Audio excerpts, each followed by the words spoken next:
আসিফ মাহমুদ সজীব ভুঁইয়া, সে এত বড় একটা উপদেষ্টা, এত বড় বড় মিনিস্ট্রি, তার একটা আপনি দেখান তো সে কি একটা কাজ করছে, বিশাল কাজ। প্রত্যেকটা সে যেটার মধ্যে হাত দিচ্ছে ওটার মধ্যে বিতর্ক। শেষে একটা ইলেকশন করবে, বিসিবি ইলেকশন, ওটার মধ্যে সে আঙুল ঢুকায় বসে রয়েছে। জুলাই সনদটার আসলে এই যে কাজগুলি হচ্ছে, এটাকে আমার কাছে মনে হয় ফল্টি মনে হয় এই কারণে এরা কিন্তু সংস্কার জিনিসটাকে খুবই সংকীর্ণ একটা চোরাগুলিতে ঢুকাই দিচ্ছে। সংস্কার কিন্তু অনেক বড় জিনিস। আমাদের দেশের মূল সমস্যাটাকে বলেন তো, মূল সমস্যা যদি আপনার তিনটা বের করেন, তিনটার মধ্যে একটা হলো দুর্নীতি। তো দুর্নীতির বিষয়ে কোনো কী আমাদের আলোচনা হচ্ছে? আপনি দেখেন যে আলোচনাগুলো পলিটিক্যাল পার্টিগুলি করছে।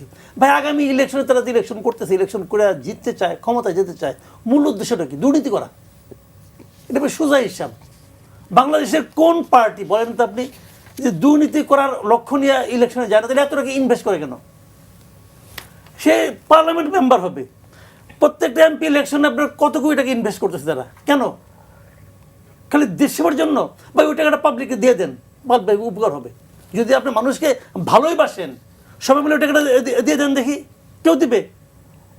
তোরা তো যাচ্ছে দুর্নীতি করার জন্য, আর মুখে বলতেছে কি আমরা দুর্নীতিমুক্ত সমাজের জন্য সংস্কার করতেছি। এক পাইছে মাথার মধ্যে একটা, আর কোনো স্বৈরাচার হব না, প্রত্যেকটা এমপি স্বৈরাচার হবো এই বিজয়ী হওয়ার পরে। তার এলাকায় সবাই ক্ষুদ্র স্বৈরাচার হবে, জমিদার হবে, হবে না? হচ্ছে না? এটাই তো আলটিমেটলি তো ওইটাই হবে। তো এই সমস্ত নাটক করার কোনো দরকার আছে? এগুলো নাটক রে ভাই।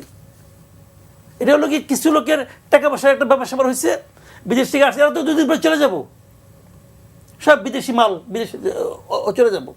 আমি তো মনে করি সবচেয়ে যেটা প্রথম যেটা প্রয়োজন, যত বিদেশি এখানে আসছে এই গভর্নমেন্টের মধ্যে একটা সংস্কার করা উচিত, যে সরকার পরিবর্তন হওয়ার পর 6 মাস তারা দেশের বাইরে যাইতে পারবে না।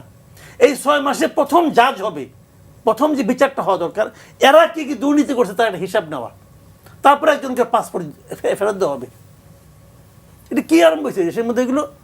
বা এগুলো আমরা বুঝি, ভালো মতো বুঝি। কয়েকজনকে দেওয়া হয়েছে যে বিরাট এক আন্দোলন হলো, যান প্রাণ দিয়ে দিল আন্দোলনে, যারা ছাত্র প্রতিনিধি, আর কি এদের নামে কি শোনা যায়? একটা পাইছেন আপনি যে আসিফ মাহমুদ সজীব ভুঁইয়া, সে এত বড় একটা উপদেষ্টা, এত বড় বড় মিনিস্ট্রি, তার একটা আপনি দেখান তো সে কি একটা কাজ করছে, বিশাল কাজ। প্রত্যেকটা সে যেটার মধ্যে হাত দিচ্ছে ওটার মধ্যে বিতর্ক।